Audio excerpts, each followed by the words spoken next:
V društvu kočevarjev staroselcev so ponosni, da že 30 let ohranjajo kulturno dediščino kočevskih Nemcev.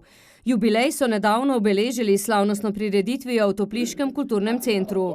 Prikazali so zgolj del svoje bogate kulturne dediščine, ki jo med drugim ohranjajo skozi pesem in folkloro.